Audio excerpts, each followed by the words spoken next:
Hello student, welcome to my YouTube channel Rohit academy. Student, आज हम इस वीडियो में आप लोगों को बताएंगे कक्षा 10 का आप लोगों का 2024 का पेपर है, हिंदी का है और जिसका कोड है 801 DHD है। HD है कोड, पेपर का कोड है। आप लोगों को संपूर्ण हल के साथ यानी कि क्वेश्चन का आंसर बताएंगे और फुल सोल्यूशन के साथ आप लोगों को बताएंगे। देखिए, आप लोग यहाँ पर देख सकते हैं कि आप लोग कितना नंबर सही करके आए हैं। इस वीडियो में आप लोग यहाँ से चेक कर सकते हैं। ठीक है, चलिए बिना देरी के शुरू करते हैं, बिना समय को गवाए हुए आप लोग को शुरू करते हैं। और यहाँ पर क्वेश्चन हमारा पहला आ जाता है, यानी कि खंड का यहाँ से हमारा स्टार्ट होता है। आशा करते हैं आप लोगों का पेपर अच्छा गया होगा। और यहाँ पर खंड आ स्टार्ट होता है, जिसमें से बहुविकल्पीय प्रश्न दिया गया था। जो हमारा पहला प्रश्न दिया गया कि हिंदी साहित्य के श्रेष्ठ निबंधकार, आलोचक एवं इतिहासकार के रूप में माने जाते हैं, तो कौन माने जाते हैं बाबू? आचार्य रामचंद्र शुक्ल जी माने जाते हैं। सी वाला हमारा ऑप्शन इज राइट ऑप्शन। ठीक, फिर अगला क्वेश्चन दूसरा क्या दिया गया? महादेवी वर्मा द्वारा रचित रेखा चित्र है, यानी कि कौन सा है हमें यह बताना है। तो इसका जो सही आंसर हो जाएगा, महादेवी वर्मा द्वारा जो मतलब रचित जो है अतीत के चलचित्र होगा, यानी कि बा वाला हमारा ऑप्शन सही हो जाएगा। फिर अगला क्वेश्चन है कोणार्क के रचनाकार है, यानी कि कोणार्क के रचनाकार कौन है? तो जगदीश माथुर जी हैं, यानी कि ए वाला हमारा ऑप्शन सही हो जाएगा। फिर अगला क्वेश्चन है चलो चांद पर चलें के रचनाकार हैं, तो इसके जो रचनाकार हैं ये कौन है? जयप्रकाश भारती जी हैं, यानी कि बी वाला हमारा ऑप्शन सही हो जाएगा। ठीक, फिर पांचवा क्वेश्चन देखिए क्या दिया गया है? तूफानों के बीच रचना की विधा है, यानी कि तूफानों के बीच रचना की विधा मतलब कौन सी विधा हमें ये बताना। तो इसका जो सही आंसर हो जाएगा डी वाला ऑप्शन राइट हो जाएगा, रिपोर्टाज है, यानी कि यही डी वाला हमारा ऑप्शन सही हो जाएगा। फिर अगला क्वेश्चन दिया गया है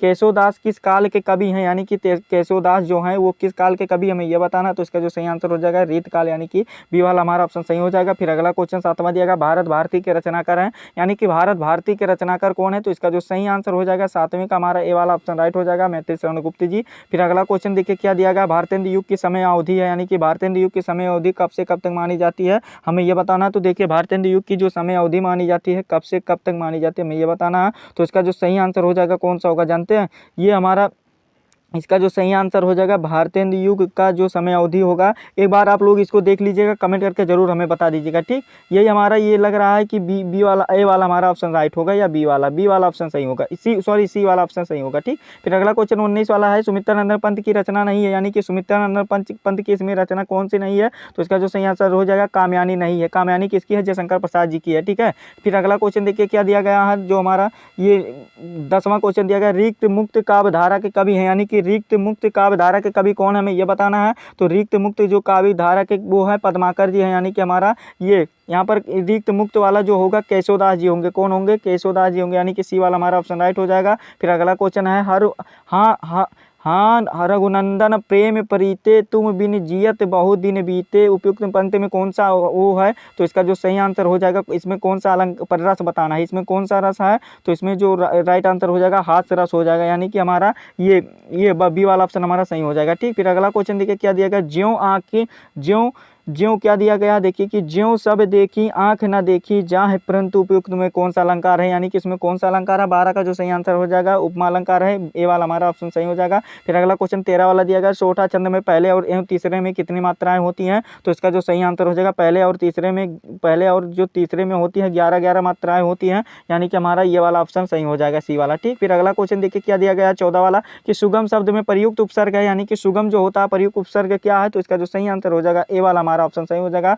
सु होगा। ठीक, फिर अगला क्वेश्चन देखिए नवरत्न में कौन सा शब्द है, यानी कि समास है, सॉरी नवरत्न में कौन सा समास है? देखो बाबू एक ट्रिक आप लोग को बताए होंगे। देखिए नवरत्न आ जाता है, यानी कि नौ यहाँ पर संख्या के भाव का उत्पन्न हो रहा है, तो इसमें कौन सा है? तो 15वां का जो सही आंसर हो जाएगा हमारा कौन सा राइट आंसर हो जाएगा बाबू? बी वाला ऑप्शन राइट हो जाएगा, द्विगु समास होगा। ठीक, ये फिर अगला क्वेश्चन पृथ्वी का पर्यायवाची नहीं, यानी कि पृथ्वी का पर्यायवाची कौन सा नहीं है? तो इसका जो सही आंसर होगा प्रसून, यानी कि डी वाला हमारा ऑप्शन सही हो जाएगा। ठीक, 16 का। फिर अगला क्वेश्चन है तोम शब्द में विभक्ति है वचन है, यानी कि ये किसका मतलब कितना विभक्ति और वचन है? तो इसका जो सही आंसर हो जाएगा 17 का हमारा सी वाला ऑप्शन राइट हो गया, षष्ठी विभक्ति बहुवचन है। ठीक, फिर अगला क्वेश्चन देखिए अर्थ के आधार पर वाक्य के भेद हैं, यानी कि अर्थ के आधार पर वाक्य के कितने भेद होते हैं? तो इसका जो सही आंसर हो जाएगा 8 भेद होते हैं। कितने भेद होते हैं बाबू? बहुत स्टूडेंट ये गलती करके आ गए हैं बाबू, कृपा करके यहाँ पर गलती को सुधार करो। 8 भेद होते हैं। ठीक, यहाँ पर कितना 8 भेद होते हैं। देखिए भेद पूछा, प्रकार नहीं पूछा गया, प्रकार अलग होता है भेद अलग होता है, दोनों में डिफरेंट होता है। तो इसका जो सही आंसर हो जाएगा 8 भेद होते हैं। ठीक, फिर अगला क्वेश्चन देखिए क्या दिया गया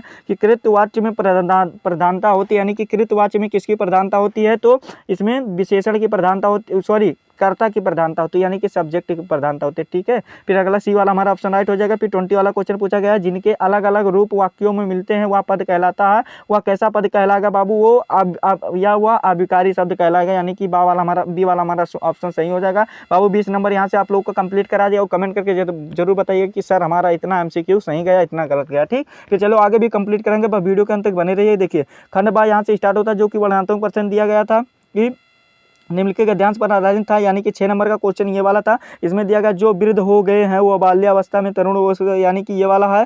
और दुखद वृद्धा, यानी कि पाठ और रेखा का नाम बताना है। और इसका देखिए कि ये कहाँ से लिया गया है, ये रेखांकित अंश की व्याख्या बताना है। तो लेखक ने वर्तमान क्यों सुधार काल कहा है, यानी कि क्यों सुधारों का काल क्यों कहा है, ये बताइए। तो आप लोग इसको वाला कर दीजिएगा। ये वाला ईसा तुलना मेरी अथवा करके भी दिया गया था, ईसा तुलना गई मेरे मन से इस चैप्टर से लिया गया। तो इसमें वही बताना है, पाठ का नाम यानी कि संदर्भ बताना है, और लेखक का नाम, और वो रेखांकित अंश की व्याख्या बताना। और एक क्वेश्चन पूछा, ये वाला 6 नंबर कंप्लीट होगा। तो आशा करते हैं ये वाला भी कंप्लीट होगा। फिर पद्यांश वाला देख लो कि मैयो न चरायो गाय, ये श्री कृष्ण वाला पद नामक से है, यानी कि ये वाला है पद वाला, ये वाला सूरदास जी वाला, ये वाला 6 नंबर आप लोग का कंप्लीट हो जाएगा। फिर अगला देखो क्या है, अगला जो दिया गया चाहा नहीं, ये वाला दिया गया। गूथा जाऊँ, ये वाला आप लोगों का दिया गया, बहुत ही बढ़िया वाला है। तो ये वाला भी आप लोग अच्छे तरीके से तैयार कर लिए होंगे। 6 नंबर ये इसमें भी कंप्लीट कर लिए। देखिए विश्वस्त, ये वाला दिया गया। तो और इसमें अथवा करके दिया गया, संस्कृत में चंद्रशेखर से दिया गया था चैप्टर से। तो ये वाला भी आप लोग एक करना था, तो आप लोग को बना कर लिखेंगे तो 5 नंबर का, तो 4 नंबर दिया जाएगा। ठीक है, आप लोग और आगे देखिए क्या दिया गया था। आगे वाला देखिए कि संस्कृत का पद्यांश दिया गया है, यानी कि 5 नंबर इसके लिए भी दिया गया। ऊपर वाला दिया गया अथवा करके भी दिया गया, किसी को करना तो ये वाला भी आप लोग कर लिए होंगे। फिर और देखिए अगले वीडियो में आप लोगों को फुल सोल्यूशन के साथ आप लोगों को बताएंगे, यानी कि एक एक क्वेश्चन का आंसर बताएंगे। और फिर देखो अपठित, यानी कि एक श्लोक लिखना है, जिसके लिए हमें कितना प्रश्न पत्र लिखना है, यानी कि खंडकाव्य पर, जो आप लोगों को पढ़ना होगा। ठीक, यहाँ पर मुक्तिदूत दिया गया था और ज्योति जवाहर दिया था, जो आप लोग के जनपद में था अनिवार्य पढ़ने के लिए, लिखने के लिए, वही आप लोगों को लिखना था। एक क्वेश्चन का आंसर देना था। मेवाड़ मुकुट है, अग्र पूजा, जय सुभाष है, मातृभूमि है, कड़ है, और करमवीर है, तुमुल है, इन सभी हैं। ठीक, आप लोग यहाँ पर देख सकते हैं। ठीक, फिर अगला क्वेश्चन देखिए, निम्नलिखित में से किसी एक लेखक का जीवन परिचय देते हैं, उनकी प्रमुख रचनाओं का। देखिए जो बताए थे वही आ गया बाबू। आप लोगों को 4 बताए थे, यानी कि 4 तैयार कर लेना। डॉक्टर राजेंद्र प्रसाद जी का, और आचार्य रामचंद्र शुक्ल जी का, और किसका, भगवत शरण उपाध्याय जी का। और चारों में से 2 देखिए आ गया ना, 2 आ गया। आप लोग का 5 नंबर कंप्लीट हो गया यहाँ से। अब हम जानते हैं आप लोग कंप्लीट भी किए होंगे। ठीक, फिर अगला क्वेश्चन देखो, इसमें क्या दिया गया था कि निम्नलिखित कवियों में से किसी एक का जीवन परिचय देते 5 नंबर के। तो देखिए आप लोग को इसमें भी 4 बताए थे। क्या क्या बताए थे, देखिए सूरदास जी बताए थे, गोस्वामी तुलसीदास, और यहाँ पर मैथिली शरण गुप्त जी भी बताए थे, और बिहारी लाल का भी बताया था, सुभद्रा चौहान का, ये सभी का बताया। तो आप लोग को किसी एक का लिखना, तो ये वाला कंप्लीट हो जाएगा। फिर एक कल श्लोक वाला आ गया 2 नंबर का, तो ये वाला भी आप लोग लिख लिए होंगे। आप लोग का ये कंप्लीट होगा। देखो ये न्यू आ गया, ये न्यू कहते ना आएगा। आप लोग अगर मॉडल पेपर का वीडियो हमारा नहीं देखे थे तो आप लोग को समझ में नहीं आएगा। मॉडल पेपर में बताए थे कि अपने निवास स्थान के आस पास मोहल्ले के नालियों की समुचित सफाई के लिए नगर जनपद के स्वास्थ्य अधिकारी को पत्र लिखिए। 4 नंबर का क्वेश्चन आया था। और अथवा करके बीच में पूछा कि अपने विद्यालय का प्रधानाचार्य छात्रवृत्ति के आवेदन पत्र लिखे, यानी कि छात्रवृत्ति के लिए और आवेदन पत्र लिखना। तो ये आसान वाला था। 4 नंबर बाबू हम जानते हैं कंप्लीट कर लिए होंगे। ठीक, फिर निम्नलिखित में से किन्हीं 2 प्रश्नों का उत्तर दीजिए। संस्कृत में 2 नंबर का क्वेश्चन है, और इसमें देखिए पहला जो क्वेश्चन दिया गया था, भूमि गुरुत्तम किम आस्त, ये वाला दिया गया था। और फिर विद्या केन विदिते चंद्रशेखर का आशीष, चंद्रशेखर का देशभक्त आशीष, इसी प्रकार से था। और आप लोग यहाँ पर देख सकते हैं, जो यहाँ पर अगला जो लास्ट क्वेश्चन दिया गया था, निबंध लिखने के लिए 7 नंबर का, 9 की जगह पे 7 हो गया था। क्यों हो गया था, क्योंकि तो पत्र भी लिखना आ गया था। ठीक, देखो पर्यावरण प्रदूषण कहते वही आ गया, फंस गया बाबू, वो कहते। और नीति नई शिक्षा ये वाला था, किसी एक पर लिखना होगा। तो हम जानते हैं आप लोग इसी पर लिखेंगे, गारंटी है, क्योंकि हम इसको बताए थे। ठीक, आप लोग को इसी तैयार करके गए थे, और ये वाला 7 नंबर कंप्लीट हो जाएगा। ठीक, और ये वाला था। आप लोग अच्छे तरीके से आप लोग कमेंट करके जरूर हमें बताइएगा कि हमारा कितना नंबर आ जाएगा हिंदी में, ताकि हमको भी कोई तसल्ली हो जाए थोड़ा बहुत। और आप लोग हाँ, हमारा ये प्यारा सा वीडियो कैसा लगा कमेंट करके जरूर बताइएगा। हाँ, और आप इस वीडियो को क्लास 10th के जितने भी स्टूडेंट हैं उनके पास अधिक से अधिक जरूर शेयर करके पहुंचा दीजिएगा। स्टेटस लगा दीजिएगा, सभी ग्रुप में भी पहुंचा दीजिएगा। ठीक, चलिए आप लोग से मिलते हैं नेक्स्ट वीडियो में। अगर आप हमारे चैनल पर नए तो चैनल को जरूर सब्सक्राइब कर दीजिएगा। और चलिए मिलते हैं आप लोगों से नेक्स्ट वीडियो में नेक्स्ट टॉपिक के साथ। और तब तक के लिए जय हिंद, जय भारत, वंदे मातरम।